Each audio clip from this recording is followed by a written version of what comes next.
돈은 피할 것도 두려워할 것도 아닙니다. 가까이 지려면 편안해지십니다. 돈을 생각하는 시간, 옥 대표입니다.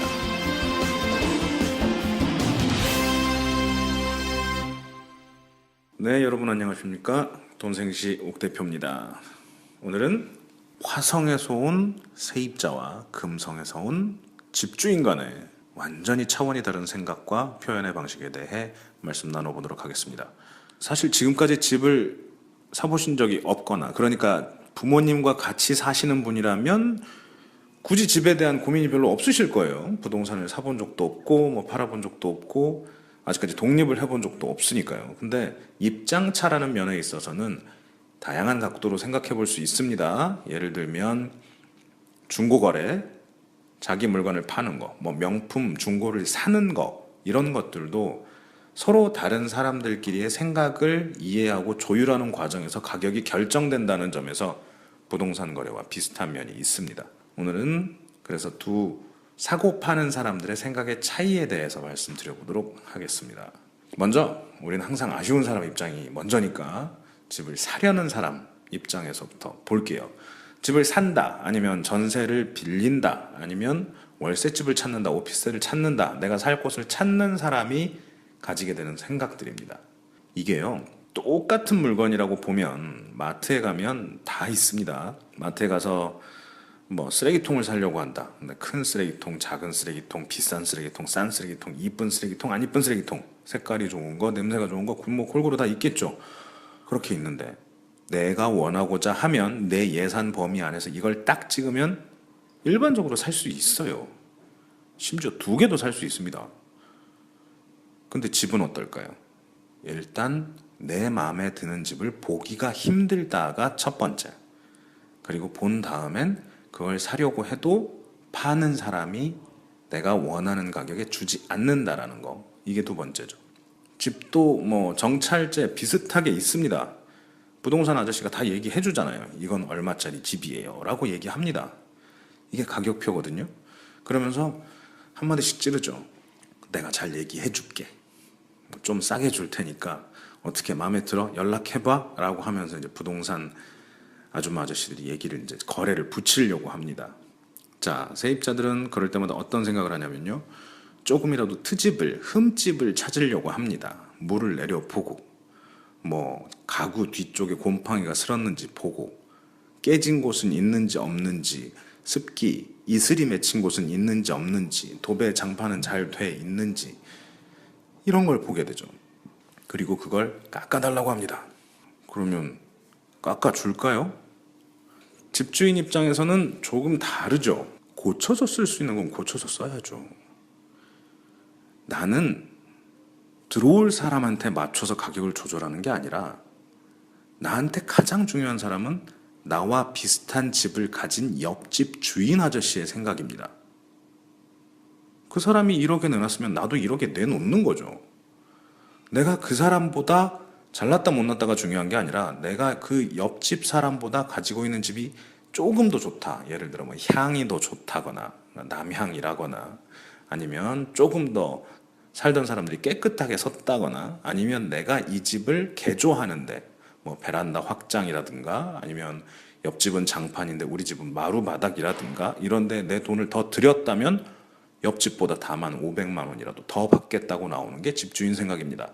여기에 들어오는 사람이 어떤 입장이다? 이건 고려의 대상은 사실 아니죠. 이게 조금 더 비싸게 내놓은 상태에서 들어오는 사람을 찾을 땐 좀 달라질 수 있어요. 옆집 1억에 내놨는데 우리 집은 1억 1천에 내놨어. 근데 들어오는 사람이 이러이러하게 앞으로도 잘 쓸 터이니 나는 이 집이 너무 마음에 드니 200만 원만 깎아주세요.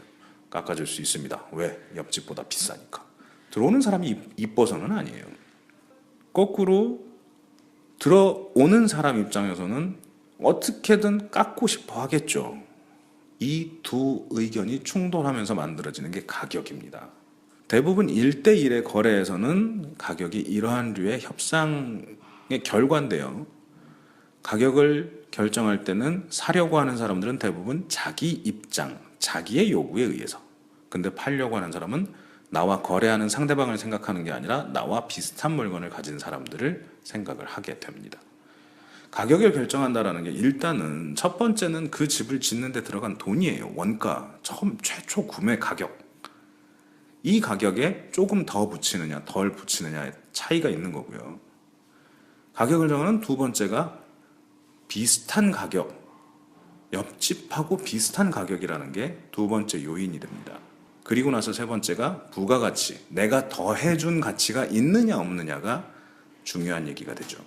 최악의 상황은 정말 좋은 집을 샀고 옆집보다 무언가 메리트도 있으면서 내가 거기에 내 돈까지 들여서 더해서 비싸게 받고자 했는데, 예를 들자면 앞집이 너무 시끄러워, 아니면 옆집에서 우리 집이 다 보여, 뭐 그래서 뭐 프라이버시 침해가 돼, 아니면 1층 밑에 고깃집이 생겨서 냄새가 계속 올라와 시끄러워, 이런 일들이 벌어지면 집주인은 세입자한테 뭐 시비를 걸거나 싸우진 않겠죠. 이제 그런 나에게 피해를 주는 어떤 것들과 싸워야겠죠. 왜? 세입자가 내야 되는 돈을 유지시키려고. 아니, 그러니까 세입자한테 돈을 많이 받기 위해서라면 내 집을 건드리는 유해 환경들을 처리하고자 하겠죠. 결국 따지고 보면요, 세입자들은 나만 볼 것이고 집주인들은 세입자를 안 보고 바깥 주변만 봅니다. 이게 이제 가장 큰 차이일 거고요. 이게 전세가 됐건 월세가 됐건 뭐 다 비슷한 형태로 나타나겠죠. 요즘에 나오는 경향에 대해서 조금만 더 설명을 드리면, 전세 사시던 분들이 반전세, 그러니까 월세를 소액 내고 가는 형태가 나오기 시작합니다. 자, 이사 가는데 복비, 뭐 어영부영 1억짜리 집 얻으려도 복비 6, 70만 원씩 줘야 되고, 이사하는데 가구가 적다 하더라도 돈 100만 원은 들어갑니다. 이사하면서 무언가 하나 깨집니다. 농이 깨지든 뭐 가전제품이 깨지든 책꽂이가 깨지든 책상이 깨지든 아니면 의자가 깨지든 뭐라도 하나 깨집니다. 바꿔야죠. 거기에 또 일부 돈이 들어갑니다. 못해도 2, 300만 원이거든요. 자, 그러면 사람들은 선택을 할 때 이런 생각들을 하게 됩니다. 2년 동안 이 집을 더 사는데 그 대가로 나한테 200만 원을 주시오. 계산의 편의를 위해서 240만 원을 내시오.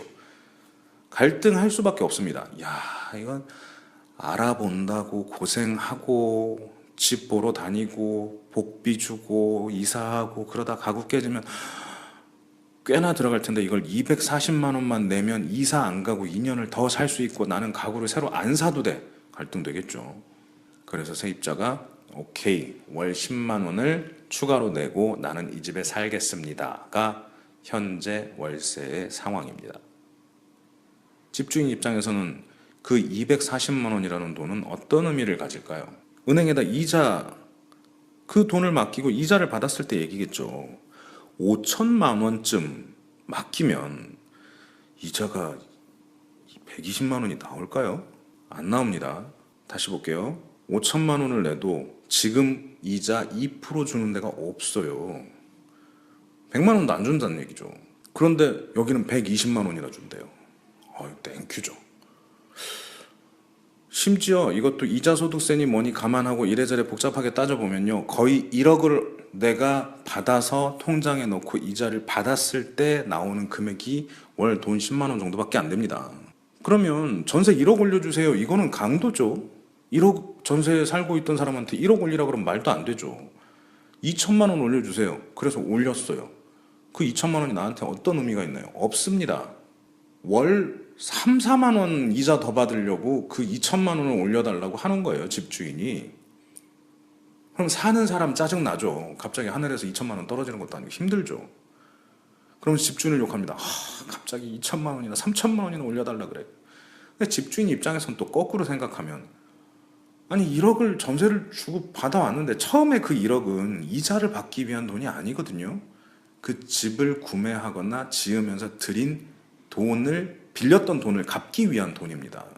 그래서 그렇게 1억을 받았을 때까지는 그분들도 뭐 전혀 불만이 없었어요. 내가 그 돈 받은 걸로 내가 이 집을 갖게 됐으니까. 근데 이제 전셋값을 올려서 나오는 돈은 어차피 언젠간 돌려줘야 될 돈이라고 생각하고 묶어놓기 십상입니다. 그런데 이게 나오는 돈이 없는 거예요. 이럴 때 합의 볼 수 있는 게 소액의 월세 인상입니다. 월 5만 원에서 10만 원 정도. 여기까지는 적정한 수준이라고 할 수 있겠죠. 자, 이제 적정한 수준이 1억에 5만 원에서 10만 원 정도 올라가면 그래, 이사 안 가고 사는데 괜찮겠다, 이해할 수 있을 수준이겠다까지 나왔습니다. 이제 이 금액이 커졌을 때를 봅시다. 만약에 전세가 3억인데 월 몇십만 원을 내놓으세요 라고 하는 이야기를 들었다 칩시다.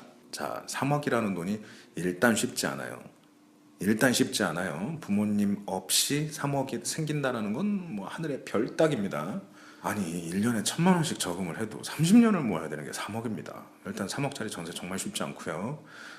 그렇게 받으신 분들이 그 다음 생활을 하는 데 있어서도 월 얼마쯤 주거비로 더 내도 부담이 없을까를 따져보면요, 얼마일 것 같으세요? 예를 들자면 그렇습니다. 월 300만 원, 400만 원, 500만 원, 600만 원 이렇게 월 단위 금액, 버는 금액이라는 걸 가정을 하고 우리 집이 일반적으로 어느 정도 쓴다고 봤을 때 여기에 얼마쯤 더 붙이면 되겠다라고 하는 게 가처분 소득입니다. 처분이 가능한 소득이란 얘기죠. 그 가처분 소득의 여유가 좀 있으신 분들이 이사 안 가려고 하면서 월세를 부담할 수 있는 정도가 얼마 정도냐라고 볼 수 있는 건데요. 1억대랑은 조금 상황이 다릅니다. 일단 복비가 달라집니다. 한 120만 원 이상 복비를 줘야 돼요. 이사 가는데 200만 원 우습게 들어갑니다. 3억짜리 집이에요. 우리 사는 그런 원룸 그런 거 말고요. 예? 방이 2개 내지 3개쯤 있는 집이에요. 이사 가는데 2, 300 그냥 들어갑니다. 거기다가 옮길 때마다 가구 세팅 바뀌게 됩니다. 왜? 가처분 소득이 조금 있으신 분들이니까, 여유가 좀 있으니까 5, 600만 원 그냥 나갑니다. 자, 그럼 해결됐죠. 아, 이 집은 이사 가는데 5, 600만 원쯤 쓸 수 있는 집이구나 라고 한다면 2년을 그 집에서 머무르는데 월 20만 원은 우습죠. 합쳐서 480만 원 정도는 이사 안 가는 게 이익이니까 이분들한테는 월 20만 원까지 정도는 인상할 수 있는 여력이 있지 않겠나 하고 추측을 해보는 겁니다.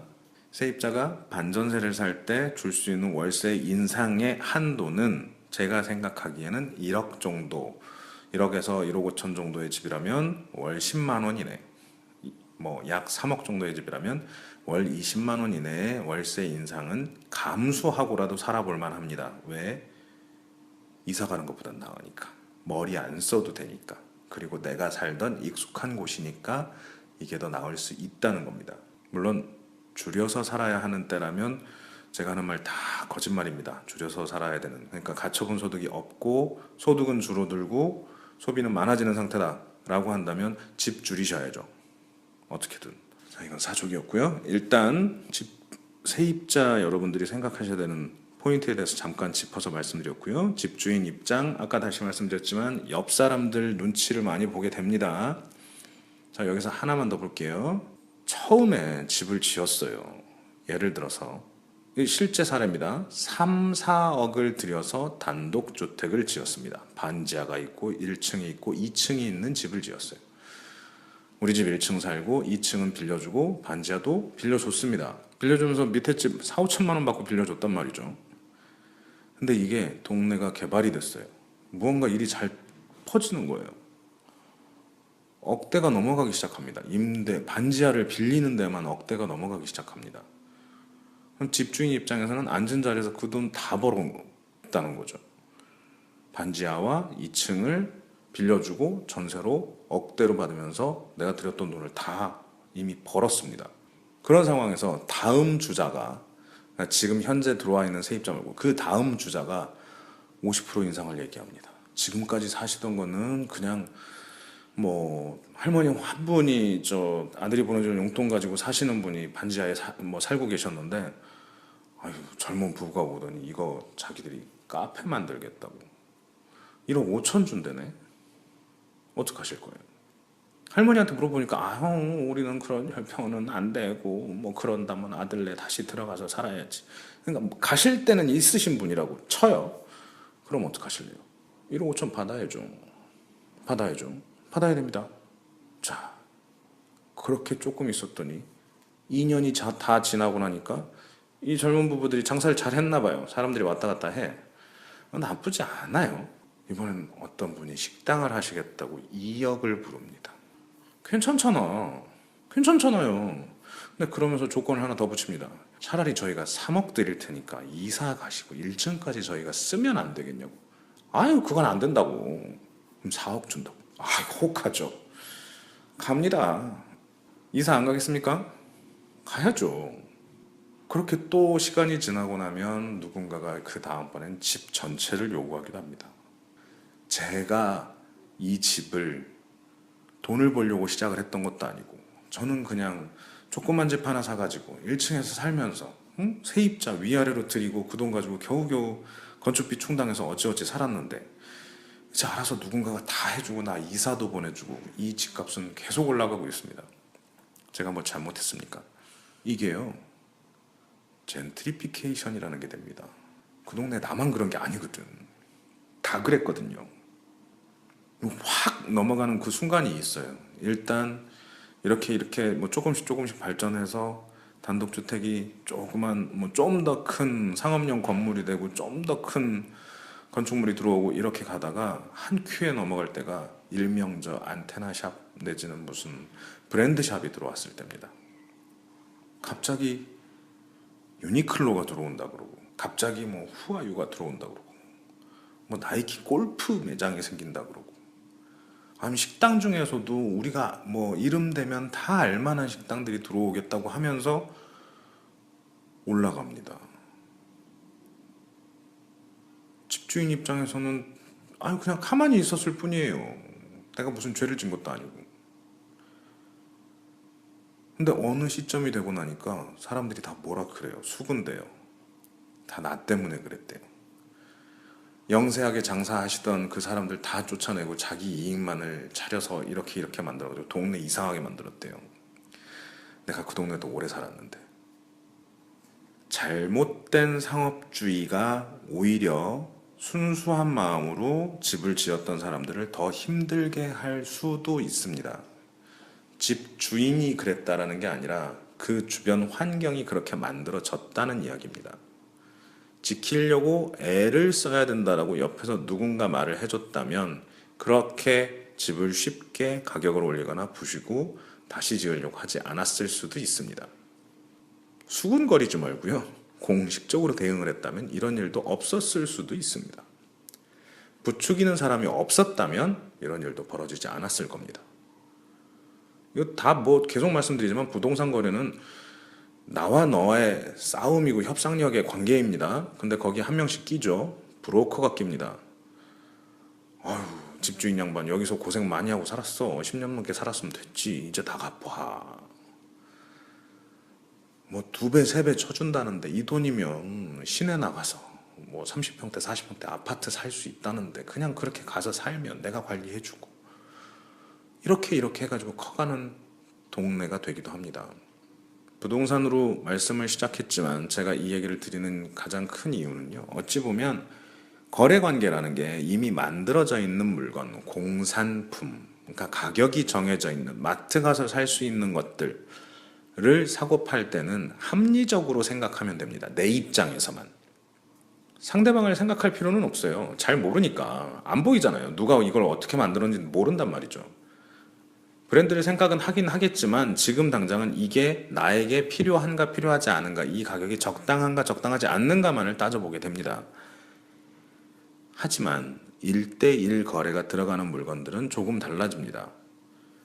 중고 거래가 그렇고 부동산이 그렇고 이런 것들은 저게 얼마나 나에게 큰 가치가 있는지 나의 입장만을 생각할 게 아니라 파는 사람은 어떤 생각으로 파는지도 봐줘야 된다는 얘기죠. 여기에 조금만 더 넘어가자면 혹시나 직업이 브로커신 분들이 있다면, 비난하고자 하는 거 아닙니다. 저도 옛날에 브로커였습니다.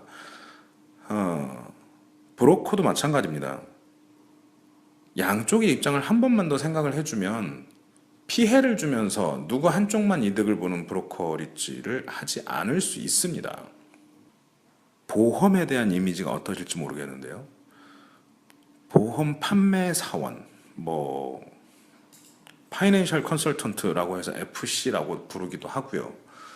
명문대학교 내지 ROTC 출신의 멋지게 옷을 차려입으신 남성분들이 오기도 하고요. 우리 엄마 친구분 같은 옆집 아줌마가 오시기도 합니다. 이분들이 나쁜 사람이다, 좋은 사람이다라고 얘기할 수는 없습니다. 보험 상품이 필요하지 않다라고도 자신 있게 얘기할 수는 없습니다. 필요하죠. 갑작스레 닥친 위험에 대해서 미리 준비하라는 게 나쁜 말은 아닙니다. 다만 이게 정말 나에게 필요한 것인지 내 입장에서 생각해 주는, 나에게 설명해 줄 사람이 필요한 거죠. 무조건 나에게 가입을 요구하고 그로 인한 수당을 벌고자 하는 브로커를 만나게 된다면 100% 잘못된 보험에 가입하게 됩니다. 그리고 이게 나쁜 브로커라서 그런 게 아니고요. 죄송합니다. 배우지 못한, 제대로 느끼지 못한 브로커가 잘못된 브로커리지를 행했기 때문입니다. 왜? 나는 회사에서 이렇게 하면 돈 준다고 했어요만 배운 거죠. 회사에서는 어떻게 하면 이걸 설득하고 팔 수 있는지만 가르쳐 줬으니까. 그럴 때 이제 실수가 나오게 됩니다. 부동산도 마찬가지입니다. 어떻게 하면 내 브로커리지 피를 많이 받을 수 있고 이걸 하면 내가 돈을 많이 벌 수 있고만 생각을 한다면 부동산 중개 자체도 한쪽 방향으로 흘러가게 됩니다. 누군가에겐 피해를 주게 된다는 거죠. 합리적일 수가 없는 거고요. 예전에 그런 말을 들은 적이 있습니다. 한때 한국은행 총재를 지내셨던 박승 총재님이 하셨던 말씀인데요. 유럽은 자본주의죠. 미국도 자본주의입니다. 우리나라도 자본주의입니다. 유럽은 사회를 생각하는 자본주의라고 합니다. 사회를 먼저 생각하고 사회에 필요한 일을 먼저 행한 다음에 그 나머지 부를 가지고 축적을 하게 된다는 거죠. 미국은 굳이 그렇지 않습니다. 그냥 자본주의입니다. 개인의 자본주의입니다. 내 부를 찾으면 되는 거죠. 우리나라는 어디 있을까요? 유럽과 미국의 중간에 있을까요? 아닙니다. 미국보다 훨씬 더 개인적인 쪽에 가 있습니다. 사회적으로 어떠한 일이 벌어지는지를 따져보는 게 아니라 그냥 나에게 돈이 많이 되는 일만을 추구한다는 겁니다. 그 부분을 조금 더 고칠 수만 있다면, 같이 사는데 조금만 더 신경을 쓸 수 있다면 돈을 쓰고 사는 이런 경제 생활에 있어서나 축적하는 면에 있어서나 남에게 피해를 주지 않고 서로 행복할 수 있는 상태가 되지 않을까 하는 생각을 해봅니다. 집주인과 세입자의 거리는 100만 년쯤 떨어져 있습니다. 서로 이해는 안 돼요. 저 인간 요즘 거래도 안 되는데 부동산 값 좀 깎아줘도 되겠구만. 절대 안 깎아줍니다. 아니, 집에 위층에서 물난리가 나가지고 밑으로 지금 물이 다 새고 도배 벽지 다 변색되고 곰팡이가 이렇게 슬었는데 고쳐달라 그러면 안 고쳐줍니다. 윗집 탓이래. 힘들죠. 집주인 입장에서는 계속 말씀드리지만 세입자를 안 보입니다. 옆집 주인밖에. 옆집 주인은 이러저러 해서 더 많이 가졌다는데 나는 왜 여기서 멈춰있는지 답답하죠. 그런 분들은요, 누가 뭘 해서 더 벌었다는 이야기만 귀에 들려옵니다. 조금만 더 이해해 봅시다. 세입자 입장에서도 집주인을 이해는 해주세요. 그리고 그만큼의 퍼센트 안에서 이해를 했으면 감내할 수 있는 수준 하에서 그분들이 제시하는 조건을 받아들여 주세요. 그게 아까 말씀드렸던 1억이면 5만 원, 10만 원 정도의 월세 인상. 이건 가능하다는 얘기입니다. 집주인 입장에서는 세입자 생각 조금만 좀 해주십시오. 젠트리피케이션 괜히 나오는 얘기 아닙니다. 그냥 집주인 입장에서는 옆집이랑 똑같이 가고 있는데 내가 무슨 죄를 지었다고 라고 생각하시면서 그냥 하는 행동 하나하나가 세상에 잘못된 부의 축적이 이루어지게 만들고 그 방향이 잘못 가게 만드는 브로커들을 양산하게 되고 그 시간이 지나면 되돌리기 어려워질 수 있습니다. 되게 재밌는 게요. 이 젠트리피케이션하고 또 같이 생각해 주셔야 되는 부분이 폭탄 돌리기예요. 폭탄 돌리기. 자, 이게 무슨 말이냐면 집을 가지고 있다가 적정한 시점에 팔아야 됩니다. 이런 젠트리피케이션이 벌어지는 동네라고 치면요. 자, 5억짜리였어요. 근데 이런저런 일이 막 벌어지면 10억이 됐대. 뭐 옆집 보니까 11억, 12억 된대. 그러면서 우리 집에 또 누군가가 찾아왔어. 1층에 다 뜯어가지고 커다란 뭐 복합 매장을 하나 만들겠대. 그러면서 일단 뭐 몇 억 줄 테니까 몇 년간 빌려달래. 이런 제안을 받으면서 아, 오른다 오른다 오른다 오른다 라고 얘기하다가 어느 날 죽어나 자빠지는 수가 생깁니다. 예를 들자면 삼청동이 그러했습니다. 가로수길 위험하다는 얘기 슬슬 나오기 시작합니다. 아니, 그걸 떠나서요, 그 앞에 생각해 보십시오. 우리 한때 압구정동 로데오 거리라는 것이 있었습니다. 거기 아무도 안 갑니다. 요즘에 정말 아무도 안 갑니다. 사람들이 모여들기 시작하고 상가가 잘 된다고 할 때, 그러고 나서 그쪽에 사람들이 막 모이고 커나가고 맛집이 생겼다고 사람들이 환호하고 좋아할 때, 그 시점을 지나간 다음엔 임대료는 너무 비싸지고 장사하는 사람들은 손해 안 보려고 음식을 더 맛없게 하거나 양을 줄인다거나 더 비싸게 만듭니다. 손님은 당연히 끊기게 되고 더 살기 어려워지면서 세입자들은 나가게 됩니다. 그 상황에서 다시 그 다음 들어오는 사람들도 똑같은 과정을 거쳐서 또 나갑니다. 또 나갑니다. 또 나갑니다. 가격은 점점 떨어지게 되고 거래는 없어집니다. 끝나는 거죠. 그럼 적당한 때 들고 있던 폭탄을 돌려야 됩니다. 가격이 떨어지기 전에. 아시죠? 그 저 게임 하면서 그런 거 하잖아요. 그 뭐 시간 되면 터지게끔 이렇게 이제 얘기하면서 서로 폭탄을 돌리죠. 그러다가 누군가의 손에서 뻥 터지게 됩니다. 터지는 그 순간이 내 순간이 아니길 바라면서 그 폭탄을 계속 굴리고 있는 거죠. 젠트리피케이션이 일어나는 동네는 그 폭탄이 돌기 시작한 겁니다. 적당한 타이밍에 던지고 빠져나가는 사람이 있고요. 제일 좋은 방법은 그 폭탄이 터지지 않도록 돌리고 있는 플레이어들끼리 합의를 보는 겁니다. 바람 놓지 말라고요. 계속 들어와서 임대료를 내줄 수 있는 훌륭한 세입자를 찾았다면 이분들이 더 잘 살 수 있게 지원해주자라고 합의를 보는 게 이 폭탄이 안 터지게 만드는 겁니다. 자, 또 오늘 또 산으로 가는 것 같습니다. 세입자와 집주인 얘기에서 갑자기 젠트리피케이션 얘기로 가다가 사회를 조금 생각하는 자본가가 돼보자는 얘기까지 왔습니다. 그리고 폭탄 돌리기에 대한 이야기를 하고 있네요, 제가. 이 폭탄이라는 건 부동산뿐만이 아니라 주식에서도 똑같이 나옵니다. 나중에 다시 또 폭탄 돌리기에 대해서 말씀드리도록 하겠습니다. 어쨌든 제가 오늘 드리고 싶은 말씀은, 폭탄을 손에 쥐는 순간은 누구나 갖게 됩니다. 세입자도 언젠간 쌓게 되면 집주인이 되실 겁니다.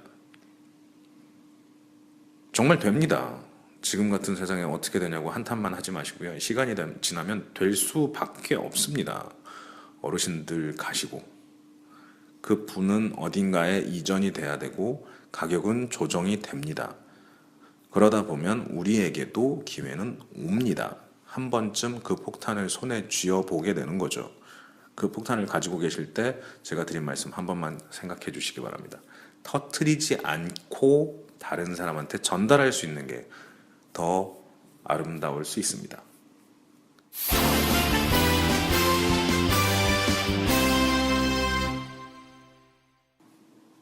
네, 부동산 이야기 오늘로 지금 몇 번째 계속 이제 진행돼 왔던 것 같은데요.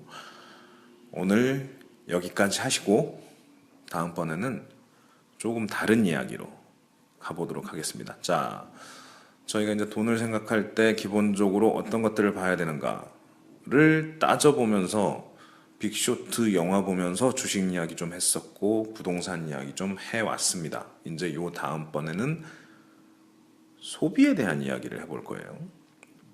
아니, 소비도 배워야 되는지 배울 것까지는 아니고요. 생각은 해볼 만한 부분입니다. 그리고 생각하지 못하셨던 부분이 분명히 있으실 겁니다.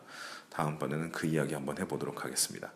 그렇게 한 바퀴 돌고 나서요, 그 다음번에는 진짜로 주식 투자는 어떻게 하는 것인지, 진짜로 부동산에 대해서는 어떤 일들이, 어떤 사례가 벌어질 수 있는지에 대해서 말씀드리도록 하겠습니다. 네, 오늘 들어주신 여러분께 감사드리고요. 한 가지 더 말씀을 드리면 부동산 이야기, 그런 생각이 듭니다. 상담을 해주시는 분들이 계세요.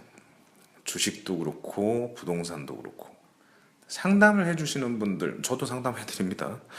상담을 해주시는 분들 중에 그런 브로커리지 롤을 가지고 계신 분들이 있고요. 아니면 내가 가지고 있어서 내 폭탄을 돌릴 사람을 찾고 있는 분들이 계십니다. 아무런 이해관계 없이 상담을 해주고 당신 잘 되라라고 빌어주는 케이스는 사실 그리 많지는 않습니다.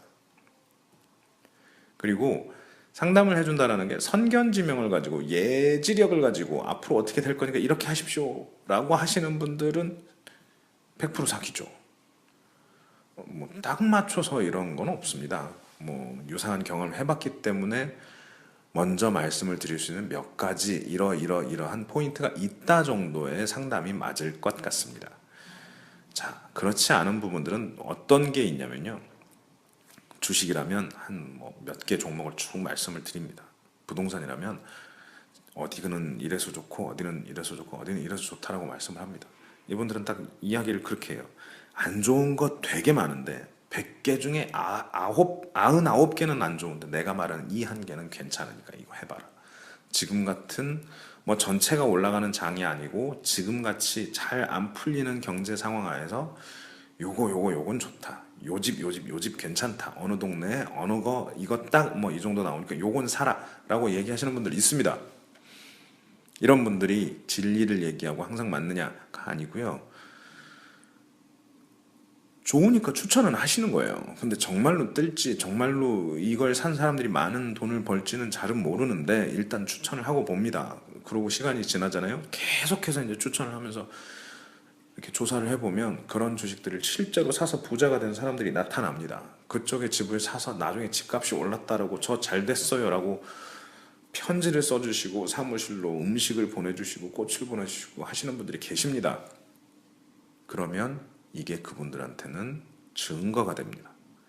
내가 선견지명을 가졌다는 증거가 되는 거죠. 거꾸로 예를 들어 전 세계적으로도 둠이라는 분들이 계십니다. 폭락주의자들이죠. 이건 이래서 저러한 이유로 폭락한다. 과거를 따져보면 이러한 이유 때문에 폭락했는데 지금 딱 그게 이런 사이클이다 라고 얘기하시는 분들이 있습니다. 계속 폭락이래요. 그러다가 어느 한번 맞춥니다. 진짜 폭락이 일어납니다. 원인은 잘 모르겠으나 결과물은 폭락이었다는 거죠. 그럼 어떻게 될까요? 이분 또 뜹니다. 극단을 얘기하시는 분들의 이야기는 우리 좋으라고 하는 얘기가 아니라 그분들 좋으라고 하는 얘기일 경우가 많습니다. 부동산도 그렇고 주식도 마찬가지입니다. 그래서 어느 한쪽만 보기보다는 제발 부탁인데 증권사 다녀 빨리 내일 오를 종목 3개만 찍어봐 이런 거 하지 마시고요. 어떤 상품 가입하면 돈 버나요? 이렇게 묻지 마시고요. 어떤 일이 그쪽 시장에서 벌어지고 있는지 이해하시고 가급적이면 내 결정 하에 작게 시작하십시오. 그리고 그걸 되짚어서 곱씹어 보시다 보면 언젠가는 본인이 투자의 고수라 할 수 있는 자리에 올라가실 겁니다. 그리고 그만큼 부도 축적되시리라 믿습니다. 네, 욱 대표의 돈을 생각하는 시간 오늘 순서 여기서 마치겠습니다. 그럼 다음 시간에 뵙겠습니다.